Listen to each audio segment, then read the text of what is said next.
If you enjoyed this podcast, please consider liking, sharing, and subscribing to the channel.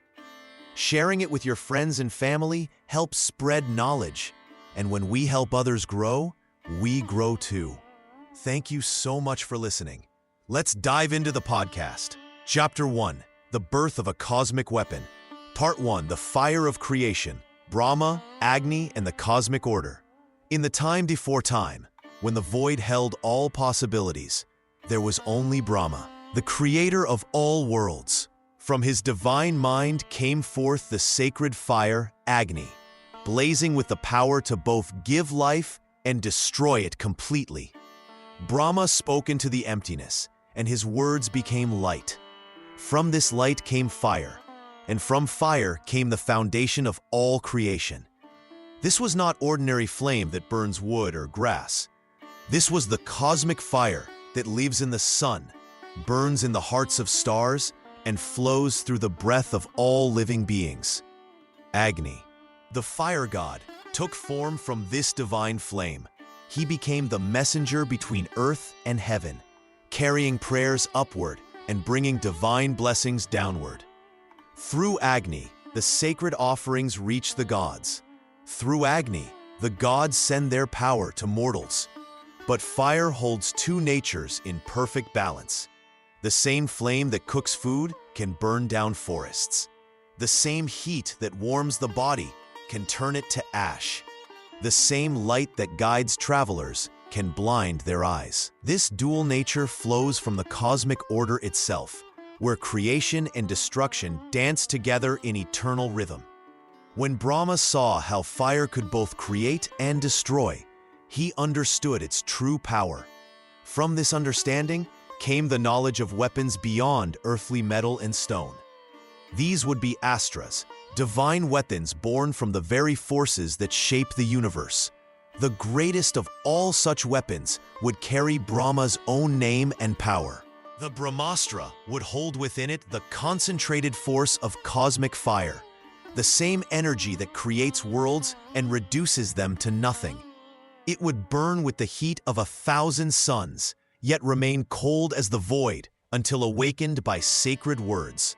This weapon was not made by hammer and anvil. No smith could forge it from metal. It existed first as pure knowledge, dwelling in the mind of Brahma himself. Only through perfect understanding of creation's deepest laws could anyone hope to wield such force. Brahma looked upon the weapon he had conceived and saw both its necessity and its danger. In times to come, evil would rise that ordinary weapons could not defeat. Demons would grow too powerful for sword or arrow. But he also saw how such terrible power could corrupt even good hearts if not handled with perfect wisdom. Thus, the cosmic fire that began as pure creation became the foundation for the ultimate weapon of destruction. Yet even in this transformation, the divine balance remained. The Brahmāstra would serve the cosmic order, protecting Dharma when all else failed, but only in the hands of those who truly understood both creation and destruction as aspects of the same divine truth. From Brahma's creative fire came the possibility of ending what he had made, ensuring that even creation itself served the greater cosmic purpose.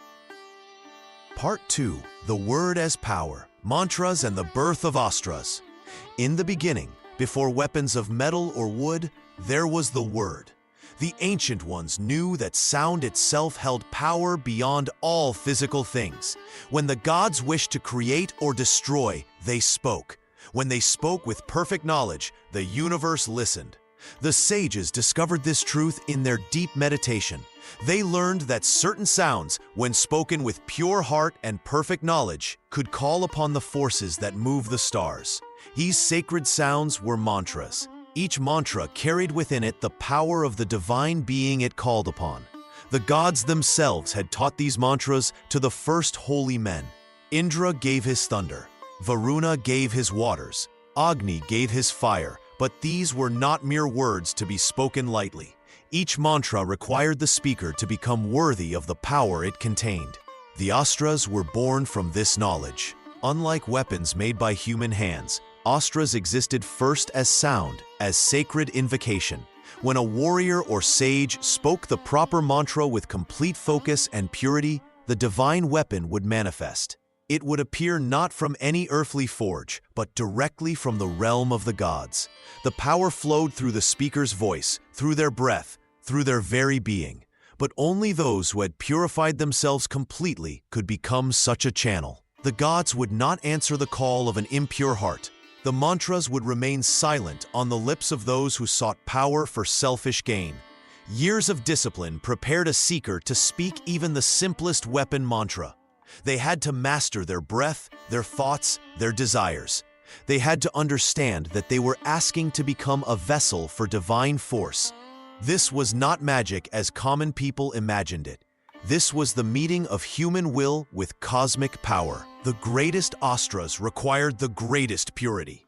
To call upon Brahma's own weapon meant to speak with the voice of creation itself.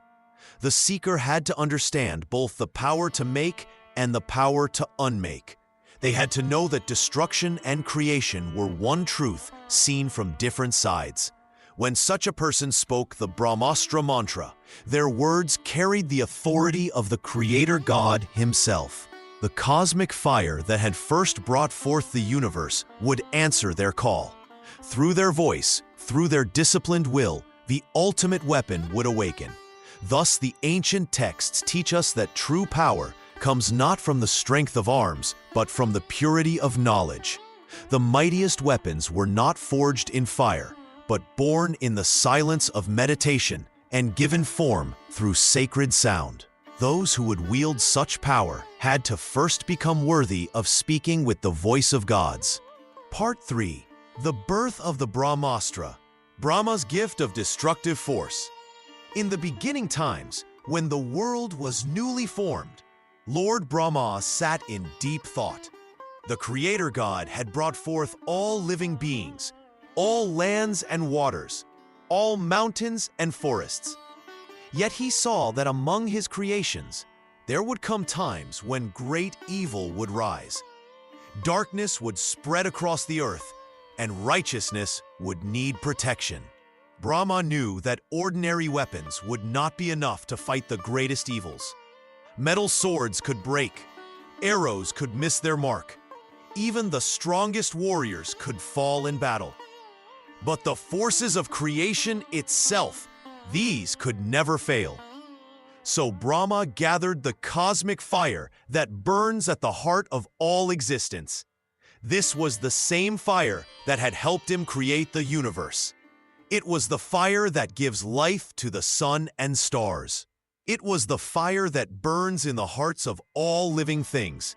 From this divine fire, Brahma created the most powerful weapon ever known, the Brahmāstra. The sacred texts tell us that this weapon held power beyond all understanding. When released, it would burn with the heat of 1,000 suns blazing together. The flames would consume everything in their path: armies, cities, entire kingdoms. The earth where it struck would become barren. No grass would grow there. No trees would take root. No rivers would flow clean again for many lifetimes. But why would the compassionate Creator God make such a terrible weapon? The ancient stories teach us that Brahma saw into the future. He knew that someday, evil would grow so strong that only the ultimate power could stop it. He knew that sometimes, to save the good, the wicked must be completely destroyed. Yet Brahma was wise. He did not give this weapon freely to all. He placed it in the hands of only the most righteous sages and the most devoted warriors. These chosen ones had spent years in prayer and penance. They had proven their hearts were pure. They understood the weight of what they carried. The Brahmāstra was not just a weapon, it was a sacred trust. Those who possessed its secret carried the responsibility of the entire world. They could save it or destroy it with a single word. This is why the Creator God chose so carefully who would receive this gift. The weapon itself was unlike any earthly sword or arrow. It existed first as knowledge, as sacred words that only the pure could speak. When the time came to use it, the wielder would speak the ancient mantra. The cosmic fire would hear and obey. Destruction would follow as surely as day follows night. Thus did Lord Brahma create the ultimate weapon, born from the same power that created all life, yet capable of ending all life. It was his gift to protect Dharma when all other protection had failed. Part 4. Powers beyond limits, conditions, uses, and warnings. The power of the Brahmāstra was beyond all human understanding. When spoken into existence, it would burn with the fire of 1,000 suns. The earth would crack and turn to ash when it struck. Rivers would dry into dust.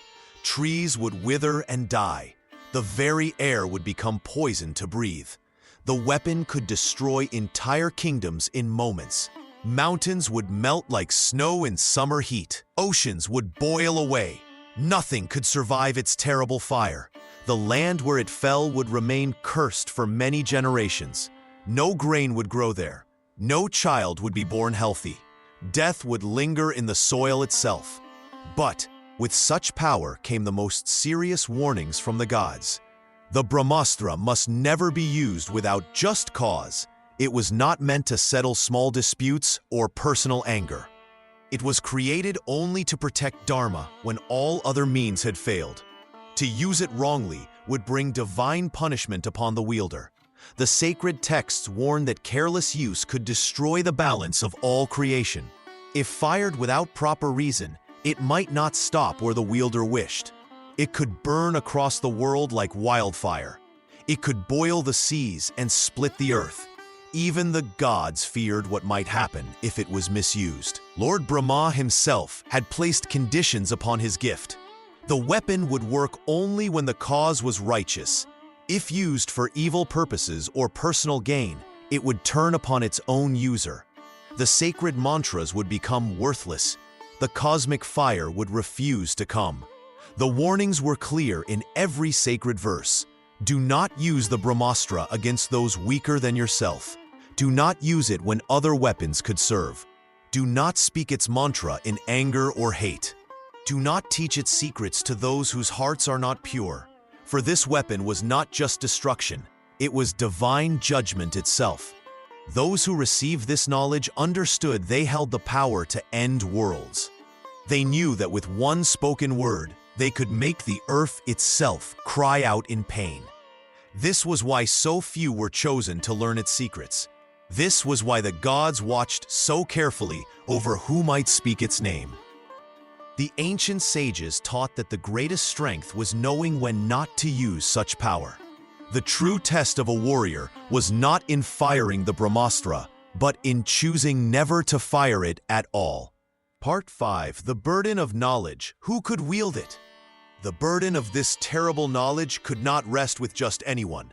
Only those who had proven their devotion to Dharma could learn the sacred words that would awaken the Brahmāstra.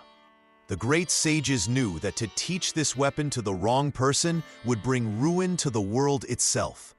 Kings who sought this knowledge had to first show they ruled with justice and mercy. They had to prove they would never use such power for personal gain or revenge. Sages tested them with years of hardship and watched how they treated their subjects. Only after seeing true righteousness would they even consider sharing such secrets. The Brahmin warriors who learned these mantras underwent the most severe training. They fasted for months until their bodies became thin as reeds. They meditated in forests until wild animals came to rest beside them without fear. They gave up all worldly pleasures and lived only for the service of Dharma. Their teachers watched them through seasons of hunger, cold, and loneliness to see if their devotion remained pure. When the great teacher Drona decided to pass on this knowledge, he did not choose quickly. He watched his students for years. He saw how they treated servants and animals. He noted who showed mercy to fallen enemies and who sought glory for themselves. He tested their patience by making them wait endless hours without complaint. He tested their humility by giving them tasks beneath their station. Those who failed these tests never learned that the Brahmāstra existed. They continued their training with lesser weapons, never knowing what power they had been denied. Drona knew that even good students might become corrupted by such ultimate power. He chose only those whose hearts remained steady through every trial. The chosen few who received this knowledge made solemn vows before their teachers and the gods. They promised never to use the weapon in anger or for personal victory.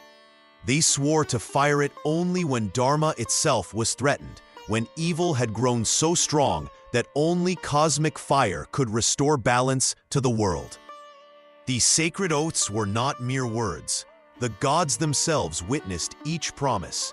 Breaking such a vow would bring curses that would follow a warrior through many lifetimes. The weight of this responsibility changed those who carried it. They became quiet and thoughtful, knowing they held the power to end all life. This careful selection meant that very few people in any generation knew the Brahmāstra's secrets. Perhaps 3 or 4 warriors in all the world carried this burden at any one time. They recognized each other by subtle signs and treated one another with the respect of those who shared the heaviest responsibility possible. This system worked for many ages. The weapon remained a legend to most people, known only through whispered stories. But as time passed and great wars approached, the pressure grew on these chosen guardians to use what they knew. Chapter 2: The Brahmāstra in the Rāmāyaṇa, Part 1. Ravana's Boon and the Rise of Demonic Power. Rāvaṇa, the 10-headed king of Lanka, was not born with evil in his heart. Long ago, he performed severe penance that pleased the gods themselves. For thousands of years, he stood on one foot, his arms raised to the heavens, his mind focused only on divine prayer. The heat of his devotion burned so fierce that the very ground beneath him turned to ash. Brahmā, the creator god, appeared before him. The god's face shone with approval at such dedication. Rāvaṇa bowed low and spoke his desire. He asked for a boon that would make him invincible against all gods, demons, and celestial beings. He wished to rule without fear of death from any divine power. Brahmā granted his wish, but added one condition. Rāvaṇa would remain vulnerable to humans and animals, for the demon king considered them too weak to pose any threat. In his pride, Rāvaṇa accepted these terms gladly. With this blessing, Rāvaṇa's power grew beyond measure. His strength became equal to that of the gods. His 10 heads held the wisdom of ages. His 20 arms could wield weapons that could shake mountains. He conquered the 3 worlds and made even the gods tremble before him. The balance of creation began to crack under his rule. Rivers flowed backward. The sun dimmed in fear. Holy sages fled from their meditation spots as demons roamed freely across the earth. The cosmic order that had maintained peace for ages crumbled beneath his feet. In heaven, the gods gathered in distress. They watched as their carefully maintained universe fell into chaos. Indra, king of gods, found his throne threatened. Varuna, lord of waters, saw his oceans disturbed. Vayu, god of wind, felt his breezes controlled by demonic forces. Brahmā realized the terrible mistake in his blessing. The creator god approached Vishnu, the preserver of the universe. Together, they understood that only a human could defeat Rāvaṇa, as decreed by the very boon that made him powerful. Thus began the divine plan to restore Dharma to the world. Vishnu would take human birth as Rāma, son of Dasharatha. But even this divine prince would need weapons equal to the cosmic forces he must face. The knowledge of Brahmāstra, the ultimate weapon of creation and destruction, would pass to worthy heroes. Only those pure in heart and strong in Dharma could wield such power without destroying the world itself. Ravana's reign of terror had made the gods realize a profound truth. Sometimes, to preserve creation, one must possess the power to destroy it completely. The stage was set for an epic confrontation where divine weapons would determine the fate of all existence. Part 2. The encounter of Indrajit, the invisible warrior, and his Astras. In the dark fortress of Lanka, Ravana's son Indrajit prepared for battle. He was no ordinary warrior. The gods themselves had named him Indrajit, meaning conqueror of Indra, for he had once defeated the king of gods in combat. His power came not just from strength, but from his mastery over the most feared weapons in all creation. Indrajit knew the secret mantras that could summon divine Astras. These were not mere arrows or swords, but weapons born from cosmic forces. Each Astra carried within it the power of gods, demons, and natural elements. When he spoke the sacred words, invisible forces would gather around him, ready to strike his enemies with devastating power. The young prince possessed a gift that made him nearly impossible to defeat. He could make himself invisible during battle. His enemies would hear the whistle of arrows and feel the ground shake from his attacks, but they could not see him.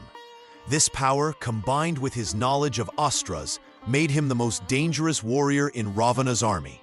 Among all the weapons at his command, Indrajit had learned to wield the Brahmāstra itself. This ultimate weapon of destruction was meant only for gods and the purest of sages. Yet through intense study and dark rituals, this Rakshasa prince had gained access to its terrible power. When he held this weapon ready, even the gods in heaven grew afraid. The knowledge of such weapons was supposed to be closely guarded. Only those who had proven their wisdom and righteousness should know these mantras. But Indrajit cared nothing for such rules. He had taken this forbidden knowledge and made it his own. The power to destroy entire armies, to level mountains, to dry up oceans, all of this rested in his hands. During the great war between Rama's forces and the Rakshasas of Lanka, Indrajit emerged as the greatest threat. When he entered battle, invisible and armed with divine weapons, panic spread through the monkey warriors. They could not fight what they could not see. His Astras would appear from empty air, striking down hundreds of soldiers at once. The gods watched from above with growing concern.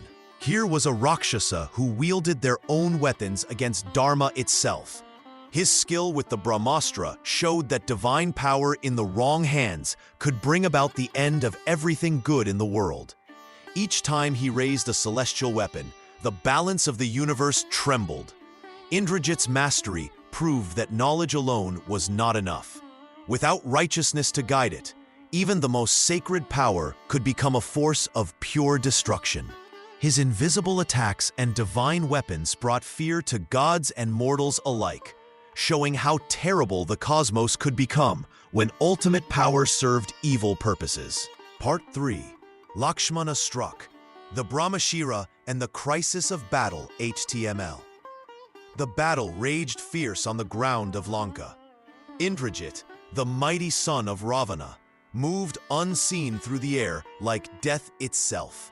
His powers made him invisible to all eyes, and his arrows fell like poison rain upon the army of Rāma.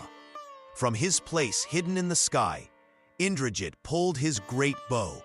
He spoke the sacred words that would awaken the Brahmashira, the most terrible form of the Brahmāstra. This weapon carried within it the power to destroy all life, to burn creation itself to ash. The mantras left his lips like thunder, and the arrow began to glow with the fire of 1,000 suns. Lakṣmaṇa, the devoted brother of Rāma, stood ready for battle on the earth below. He could not see his enemy, for Indrajit fought from the realm of invisibility. The prince raised his weapons to defend his brother's cause, but no mortal sight could find the hidden archer who aimed death from above. The Brahmashira flew from Indrajit's bow like a burning star. It carried with it the combined fury of all the gods, the power to end worlds, the strength that could reduce mountains to dust. When it struck Lakṣmaṇa, the earth itself trembled. The weapon pierced through all armor, through flesh and bone, through the very life force that kept the noble prince alive. Lakṣmaṇa fell to the ground like a great tree cut down by divine lightning. His breath grew weak, his eyes closed, and his body became still as stone. The life within him flickered like a candle in a storm, ready to be blown out forever. Around him, the warriors of Rāma cried out in horror, for their beloved prince lay dying from wounds that no earthly medicine could heal. Rāma looked upon his fallen brother and felt the weight of the world upon his shoulders. The Brahmashira had done its terrible work. This weapon, born from the prayers of the gods themselves, had brought low one of the greatest heroes ever born. The sight filled Rāma's heart with grief deeper than the ocean. But in this moment of despair, hope appeared in the form of Hanuman, the mighty devotee of Rāma. The great monkey warrior knew that only one thing in all creation could save Lakṣmaṇa from death. In the high Himalayas, on the sacred mountain peaks, grew the Sanjivani herb, a plant blessed by the gods with the power to restore life itself.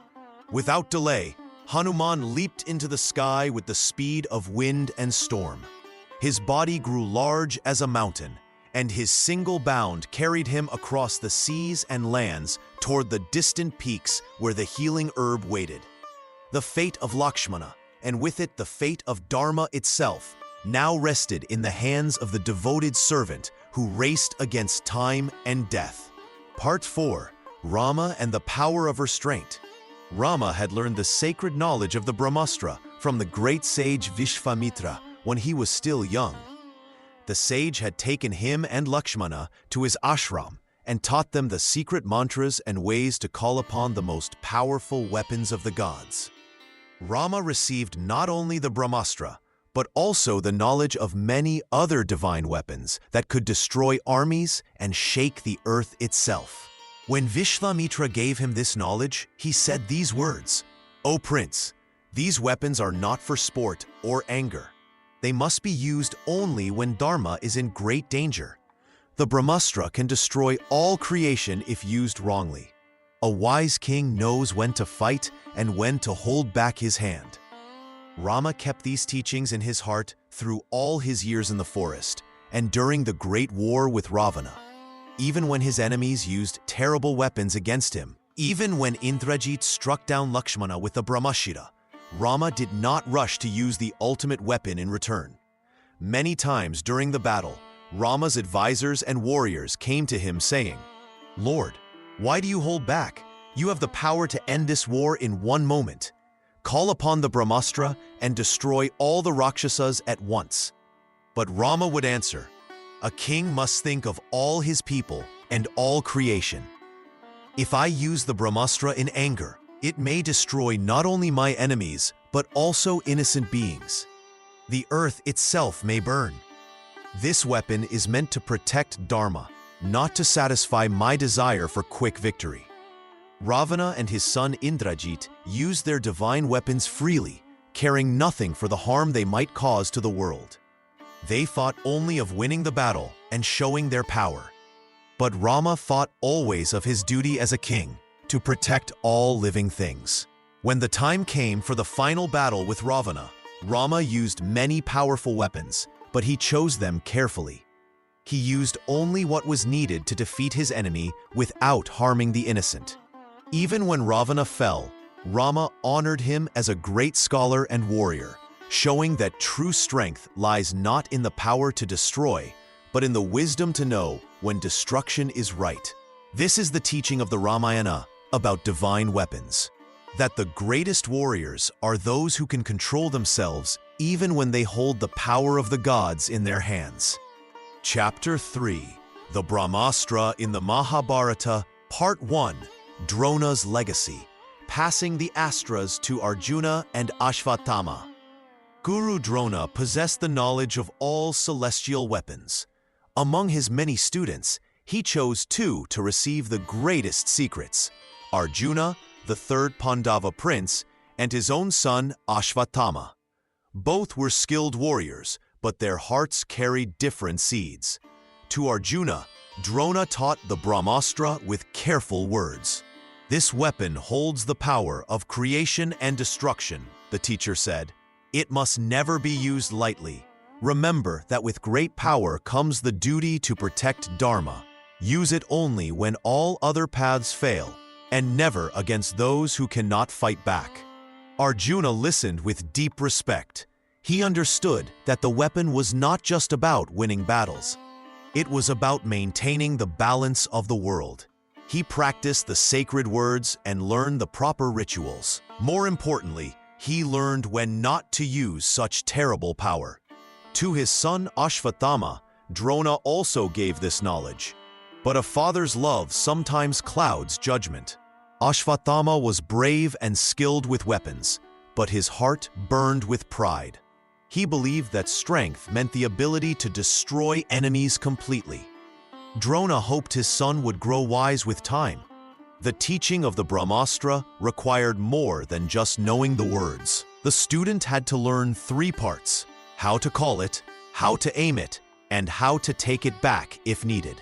This 3rd part was the most difficult. It required complete control over one's mind and anger.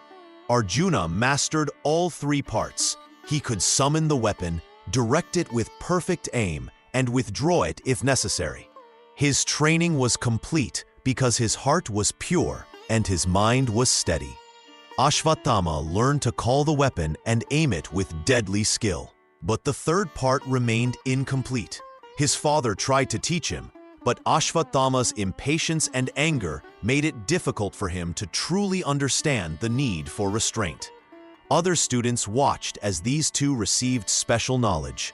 Some felt jealous, but Drona knew that such weapons could not be given to everyone. The wrong person with such power could destroy the world. Years passed, and both students grew into mighty warriors. Arjuna fought for the Pandavas, following the path of righteousness. Aśvatthāmā stood with the Kauravas, loyal to his father's position in their court. When the Great War came, teacher and students found themselves on opposite sides. Drona fought for the Kauravas because duty bound him to those who had fed and honored him. His heart was heavy, knowing he would face his beloved student Arjuna in battle. The knowledge he had shared would soon be tested. 2 warriors with the same terrible weapon would meet on the battlefield. One had learned wisdom along with power. The other had learned only the power itself. This difference would decide not just their fate, but the fate of the world itself. Part 2. Arjuna at Kurukṣetra, invoking celestial weapons, but holding back. On the great battlefield of Kurukṣetra, Arjuna stood before the mighty Kaurava army. His divine chariot gleamed in the morning sun. Krishna held the reins beside him. The warrior prince carried within his mind the most terrible weapons ever created. Drona had taught him well. The Astras waited for his call. The war had raged for many days. Powerful enemies faced him. Bhishma, the mighty grandfather. Drona, his beloved teacher. Karna, the generous rival. Each day brought fierce battles. Each day tested Arjuna's strength and skill. Yet through all the fighting, he kept the greatest weapons silent. Krishna spoke to him of duty and righteousness. The Lord reminded him that this war must be won, but won with honor. Arjuna listened and understood. He fought with ordinary arrows and divine weapons both, but the Brahmāstra remained unused. This weapon could destroy armies. It could burn the earth itself. Still, Arjuna held back. When Bhishma fell, pierced by countless arrows, Arjuna wept. When Drona died through trickery and lies, Arjuna's heart broke. His enemies grew fewer but more desperate. They used forbidden tactics. They broke the rules of war. Still, Arjuna fought with restraint. The other warriors watched in wonder. Here was a man who possessed the power to end all fighting in one moment. He could call down fire from heaven. He could summon weapons that would leave nothing alive on the battlefield. Yet day after day, he chose the harder path. He fought with skill and courage, but not with ultimate destruction. Krishna smiled at his devotee's choice. This was true strength. Any fool with the right knowledge could destroy the world, but only a wise man could save it. Only a righteous warrior could hold back when destruction beckoned. Only a true hero could win without becoming a monster. The Brahmāstra whispered in Arjuna's mind. It promised swift victory. It promised an end to suffering. It promised power beyond imagination. But Arjuna turned away from these promises. He knew that some victories cost too much. He knew that some powers should never be used. As the war continued, this choice defined him. He was not just Arjuna the great archer. He was Arjuna the restraint. He was the warrior who could destroy everything, yet chose to preserve what could be saved. His bow sang with ordinary arrows. His heart sang with divine wisdom. This restraint would soon be tested. Another student of Drona watched from across the battlefield. Aśvatthāmā burned with different thoughts. Where Arjuna saw responsibility, Aśvatthāmā saw only power waiting to be used. The contrast between teacher and student would soon shake the very foundations of the earth. Part 3. Aśvatthāma's desperate last stand. The great war had ended. Duryodhana lay dying. The Kaurava army was destroyed. But for Aśvatthāmā, son of Drona, the war was not over. Rage burned in his heart like fire that would never die. He had watched his father die. He had seen his friends fall. Now his king, the man he served, breathed his last on the blood-soaked ground. The Pandavas had won, but Aśvatthāmā could not accept this defeat. In the darkness of that terrible night, grief turned to madness. Aśvatthāmā crept into the Pandava camp where warriors slept, thinking the war was done. With sword in hand, he moved like death itself through the tents. He killed sleeping men who could not defend themselves. He killed those who begged for mercy. The noble laws of war meant nothing to him now. When morning came, the Pandavas found their camp covered in blood.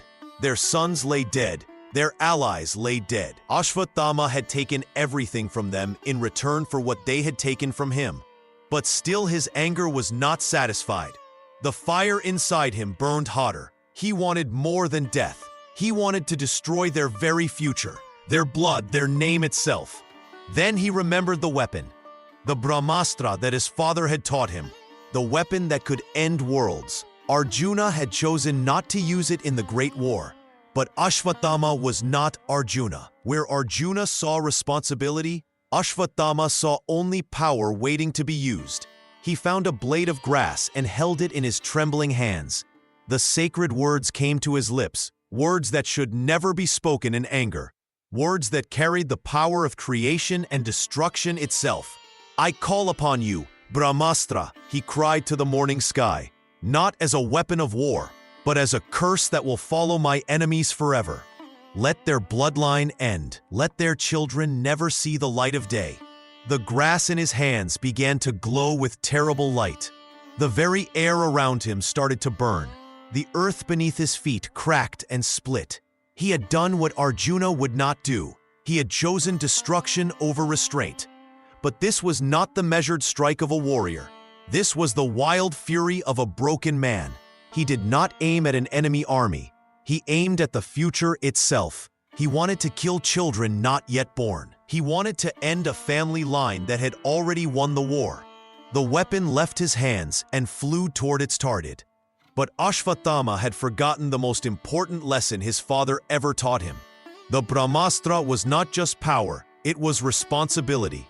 And he had thrown that responsibility away for the sake of revenge. What he had done could not be undone. The curse had been spoken, the weapon had been released, and now the whole world would pay for his moment of rage. Part 4. The Clash of Astras. Two Brahmāstras in the sky. The weapon that flew from Aśvatthāma's hands blazed like a second sun across the sky. When Arjuna saw this terrible light approaching, he knew what it was. His teacher Drona had shown him this same power long ago. The Brahmāstra was coming toward him and all those he loved. Arjuna had no choice. To stop one Brahmāstra, he would have to use another. He touched the sacred grass in his hand, and spoke the ancient words. His own weapon rose to meet the first. Two divine fires now burned in the heavens above. The clash between these weapons was like nothing the world had ever seen. The oath shook, mountains trembled, rivers began to boil. The very air caught fire. All living things felt terror in their hearts. Animals ran in circles, not knowing where to hide. Birds fell from the sky. Even the gods in heaven looked down with fear. These two weapons, when they touched each other, created heat greater than 1,000 suns. The light was so bright that day became night and night became day. No one could look directly at the sky. People covered their faces and prayed to be saved. The great sage Vyasa appeared suddenly between the two warriors. His voice was like thunder when he spoke. "Stop this madness. Do you want to destroy all creation? Do you want to burn up the whole world for your anger?" Krishna also came forward. His face was serious as he looked at both men. These weapons were not made to destroy everything that lives. They were meant to protect Dharma, not to end all life on earth. Vyasa pointed to the blazing weapons in the sky. "See what you have done. The fire is spreading. Soon it will burn up all the forests, all the cities, all the people. Even the oceans will turn to steam. Nothing will remain alive if you do not stop this now." Arjuna heard these words and felt shame. He had acted in anger, just like his enemy. He knew how to call back his weapon. He spoke the secret words that only the wisest teachers had shown him. His Brahmāstra stopped its terrible burning and came back to him like an obedient servant. But when Vyasa and Krishna looked at Aśvatthāmā, they saw a different man. His eyes were still full of rage. His hands shook with hatred. "Call back your weapon," Vyasa commanded him. Aśvatthāmā looked up at the sky, where his Brahmāstra still blazed. He opened his mouth to speak the words that would stop it. But no words came. He tried again. Still nothing. The truth was terrible and simple. He did not know how to call it back. His father Drona had taught him how to use the weapon, but he had not taught him how to control it fully. Aśvatthāmā had learned only half the knowledge. He could release the power, but he could not stop it once it began. "I cannot stop it," he said, his voice breaking. "The weapon will not obey me." Vyasa's face grew dark with anger. "Then you have doomed us all. A weapon without control is like a fire without limits. It will burn until nothing remains." Krishna stepped forward. "If you cannot call it back, then you must direct it somewhere else. Choose a target where it will do the least harm. Point it toward the sky, or toward the ocean, or toward empty land." But Aśvatthāmā's heart was still poisoned with revenge. Even facing the end of the world, he could not let go of his hatred. He looked at the Brahmāstra burning in the sky and made his choice. He turned it toward one small target, the unborn child in Uttara's womb, the future son of Arjuna. If he could not destroy the Pandavas themselves, he would destroy their future. He would end their family line before it could continue. The child who had not yet been born would die, and with him, all hope for the Pandava name to live on. The weapon changed direction and flew toward this tiny target. The fate of an unborn child now carried the power to destroy worlds. Part 5. The Curse of Aśvatthāmā. The weapon struck the child in Uttara's womb. The divine arrow burned through the unborn baby's body like fire through dry grass. But Krishna saw what happened. The Lord of all creation would not let this evil act succeed. Krishna placed his hand upon the dying child. His divine power flowed into the small body. The baby lived again. The Pandava line would continue. But Krishna's eyes turned dark with anger when he looked at Aśvatthāmā. "You have crossed the line that should never be crossed," Krishna said to him. "You used the most sacred weapon against an innocent child. You tried to destroy what had not even been born. You have shown that you are not fit to live among good people." Aśvatthāmā fell to his knees. He knew he had done something terrible, but it was too late to take back his actions. The Brahmāstra had already done its work. he had already shown his true nature. Krishna spoke again. His voice was like thunder rolling across the sky. For this sin, you will be cursed. The jewel in your forehead that gave you power and beauty will be torn away. Your body will be covered with wounds that will never heal. Blood and pus will flow from these wounds for all time. The divine jewel that had been set in Aśvatthāma's forehead from birth began to crack. It fell to the ground with a sound like breaking glass. Where it had been, a deep wound appeared.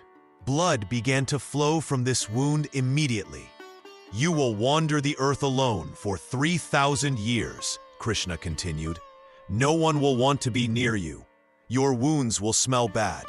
Your body will cause fear in all who see you. You will beg for death, but death will not come to you. You will suffer as you made others suffer. People will see you and know what happens when someone misuses divine power. Your pain will teach them not to act from anger and hate. Your suffering will remind them that great power must be used with great care. Aśvatthāmā tried to speak, but no words came. The curse had already begun. His body was changing. Painful wounds opened all over his skin. The smell of infection filled the air around him. This is the price of your actions, Krishna said. You had the same knowledge as Arjuna. You had the same power. But where he showed control, you showed rage. Where he chose mercy, you chose revenge. Where he protected life, you tried to destroy it. The other warriors who saw this curse fell silent. They understood that they were seeing the judgment of the divine. They saw what happened when someone used holy weapons for evil purposes. Aśvatthāmā began to walk away. His wounds were bleeding. His body was bent with pain. He would walk like this for thousands of years. He would be a living lesson about the terrible cost of misusing power. The Great War was over, but its final lesson would continue for ages to come in the form of Aśvatthāma's eternal punishment. Chapter 4, Legacy, Symbolism, and Eternal Warnings. Part 1, Weapons of Dharma versus Weapons of Destruction. When the divine weapon Brahmāstra appears in our sacred texts, it carries with it a truth that separates the righteous from the wicked. This weapon of ultimate power serves as a test of the soul itself. Lord Rāma possessed the knowledge to call forth this terrible fire. When the ocean would not part for his army to reach Lanka, Rāma drew his bow and prepared to release the Brahmāstra upon the waters. The very threat of this weapon made the ocean god appear in fear. Yet, when the ocean lord surrendered and offered passage, Rāma did not strike. The weapon had served its purpose through restraint, not destruction. Similarly, Arjuna learned the sacred mantras to invoke this divine fire. In the great war at Kurukṣetra, when enemies pressed him from all sides, he could have ended battles instantly with this weapon. But Arjuna chose conventional warfare, saving the ultimate weapon only for moments when Dharma itself faced extinction. His teacher Drona had warned him that such power must serve righteousness, never anger or pride. These heroes show us the true nature of divine weapons. They are not tools for victory, but tests of character. The power to destroy everything becomes meaningless if one lacks the wisdom to preserve what should remain. But observe those who failed this test. Indrajit, son of Rāvaṇa, wielded celestial weapons with great skill, yet used them to serve his father's evil desires. His power came from years of penance, but his heart remained filled with pride and hatred. The weapons obeyed him, but they could not save him from the consequences of adharma. Most terrible is the tale of Aśvatthāmā, son of Drona. When grief and rage consumed him after his father's death, he chose to release the Brahmāstra against the sleeping Pandava camp. This was not war, but massacre. When Krishna intervened to protect the innocent, Aśvatthāma's weapon turned back upon himself, becoming his eternal curse rather than his victory. The sacred texts teach us that weapons of ultimate power become weapons of Dharma only in the hands of those who truly understand Dharma. For the righteous, such weapons serve as shields for the innocent and warnings to the wicked. For the unrighteous, these same weapons become instruments of their own destruction. The Brahmāstra emerges from these stories not merely as a device of war, but as a mirror reflecting the heart of whoever seeks to wield it. Those who possess power without virtue find that the weapon turns against them. Those who hold power with wisdom find that the weapon serves truth itself. This divine fire teaches that all great power carries within it the seed of both creation and destruction. The choice between these paths lies not in the weapon, but in the soul of the one who calls upon it. Part 2. Brahmāstra and Nuclear Parallels. When wise men of today look at the ancient words about the Brahmāstra, they find things that make them think of our own terrible weapons. The old books tell us this divine weapon could burn the earth so badly that nothing would grow for many years. They say it made light brighter than 1,000 suns and left the ground poisoned for generations. Some learned people believe these words sound like what happens when we use the most powerful weapons our world has made. The fire that burns everything, the light that blinds, the poison that stays in the earth. These things are known to us now through our own making. When the Brahmāstra struck, the texts tell us it would scorch vast lands until they became like deserts. No seed would sprout in that soil. No child would be born healthy to mothers who breathed its smoke. The very air became death. Water turned to poison. Animals fled or died where they stood. Our wise men today know weapons that do these same things. They have seen how fire from the sky can make cities disappear. They have watched how the invisible death that comes after such fire can make whole regions empty of life for years beyond counting. This makes some people wonder, did the ancient sages really see such weapons long ago? Did they know secrets we have only learned again in recent times? Or were they speaking in the language of truth about what happens when humans gain power they should not use? The descriptions in our holy books are so clear and frightening that many cannot ignore them. They read about how warriors who use this weapon would see their own families die from its effects. They read about how the earth itself would cry out in pain. They read about how even the gods would weep at what had been done. Today we face the same choices the heroes of old faced. We have weapons that could end all life. We have power that could poison the world for our children and their children. The ancient stories become mirrors showing us our own faces. Whether the Brahmāstra was real in the way we understand real things, or whether it was divine teaching dressed in the form of a weapon, its message remains clear. Some powers are too great for humans to use. Some knowledge brings with it the duty to never act on what we know. The old texts remind us that even divine weapons brought suffering to those who called them forth. If gods themselves paid such prices for using ultimate force, what price would humans pay? The stories teach us that the greatest victory is often the battle we choose not to fight, the weapon we choose not to use. Part 3. The Eternal Responsibility of Knowledge. The holy books tell us a truth that time cannot change. When knowledge comes into human hands, it brings with it a sacred duty. The Brahmāstra stands as the greatest example of this eternal teaching. The ancient sages knew this truth well. They did not give the secret of the Brahmāstra to any who asked. They demanded years of prayer and fasting. They required pure hearts and clean minds. They knew that power without virtue leads only to destruction. When Dronacharya taught this weapon to Arjuna, he bound him with sacred promises. When Agastya gave its knowledge to Rāma, it came with warnings. The weapon could only be used when Dharma itself was in danger. Even then, the user would bear the weight of its consequences forever. The texts speak of warriors who forgot this teaching. Aśvatthāmā used the Brahmāstra in anger and revenge. For this, he received a curse that would never end. His body would suffer with wounds that would never heal.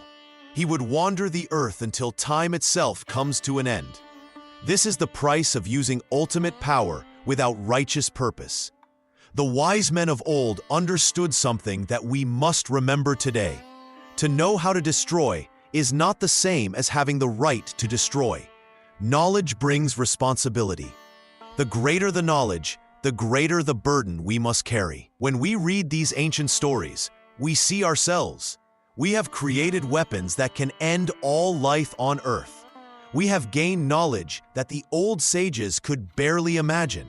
Yet the same questions face us now that faced the heroes of the old books. Do we have the wisdom to match our power? Can we hold back when we have the ability to strike? The Brahmāstra teaches us that the strongest person is not the one who can use the greatest weapon. The strongest person is the one who can choose not to use it. Rāma could have destroyed Lanka with a single arrow, but he chose to fight with ordinary weapons. Arjuna could have ended the war in moments, but he followed the path of righteous battle. The holy books show us that true victory comes not from overwhelming force, but from right action. They teach us that the weapon we do not use may be more powerful than any weapon we could ever fire. This is the eternal responsibility that comes with knowledge. This is the burden that every generation must bear. The fire of ultimate power burns within human knowledge. But like the sacred fire on the altar, it must be tended with care, fed with wisdom, and used only for the highest purpose. Part 4. The Brahmāstra in later texts and folklore. The sacred fire of ultimate power did not remain only in the great stories of Rāma and Arjuna. As time moved forward, the story of the divine weapons spread across many lands and many peoples. In the later holy books called the Puranas, wise men wrote new tales of this mighty weapon. Each telling carried the same truth, but dressed in different words.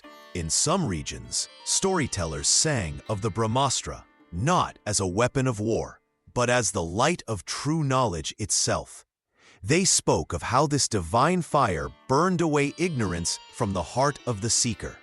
In their songs, the weapon became the power of wisdom that could destroy all false beliefs in a single moment. The poets understood that the greatest battles are fought not on earthly fields, but within the human soul. Other regions kept the old tales of divine wars, where gods and demons clashed with powers beyond human understanding. In these stories, the Brahmāstra appeared whenever the balance of creation was threatened.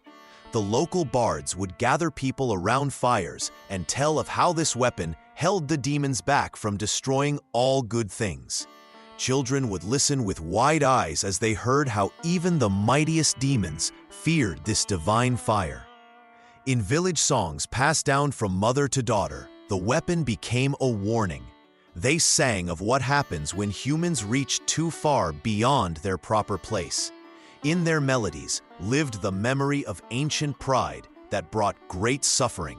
The women's voices carried the lesson that some powers belong only to the divine realm.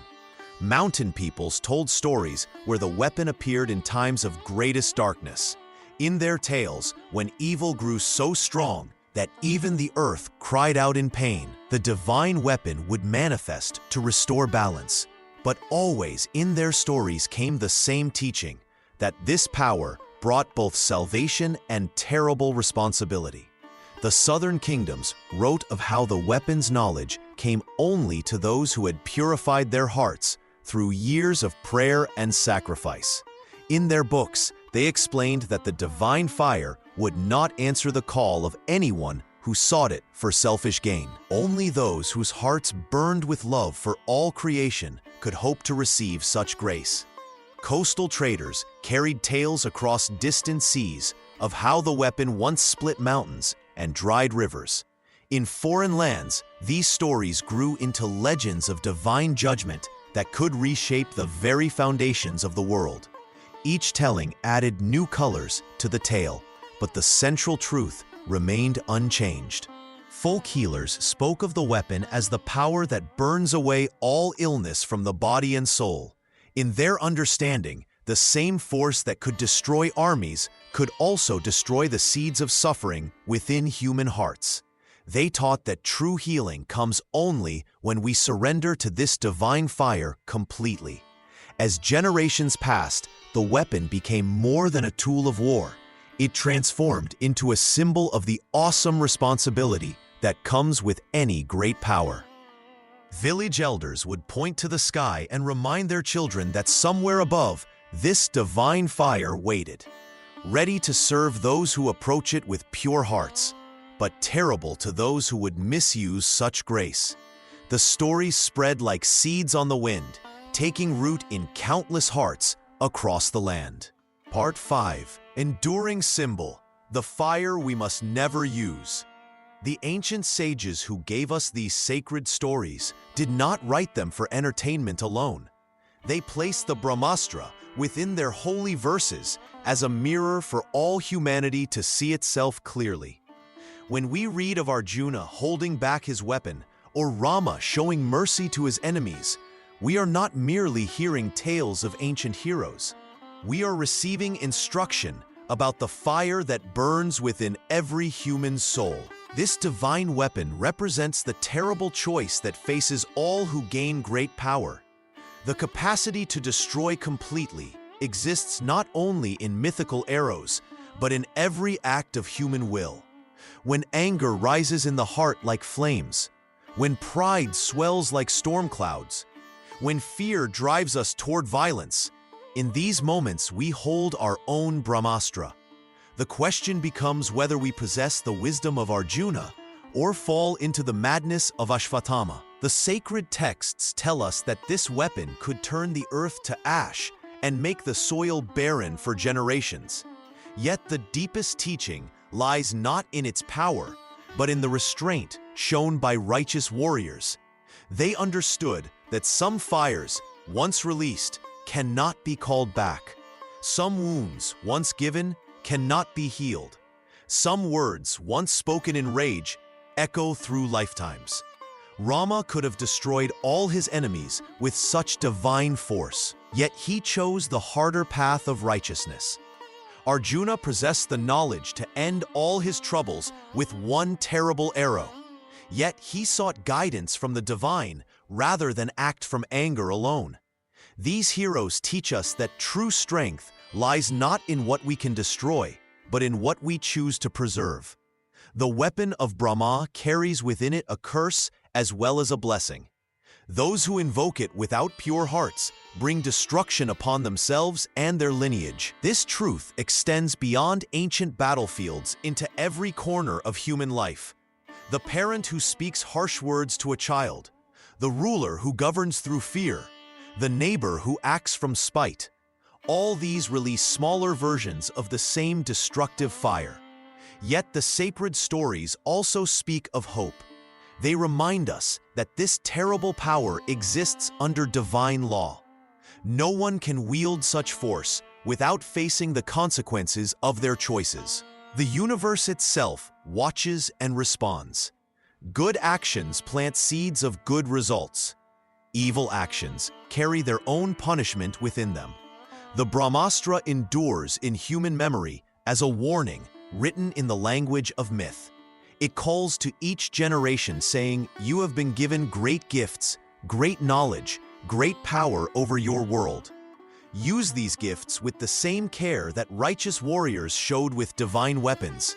Remember that destruction comes easily, but creation requires wisdom, patience, and love." In this way, the ancient weapon becomes a teacher for all time, showing us the fire we must never use without the guidance of Dharma.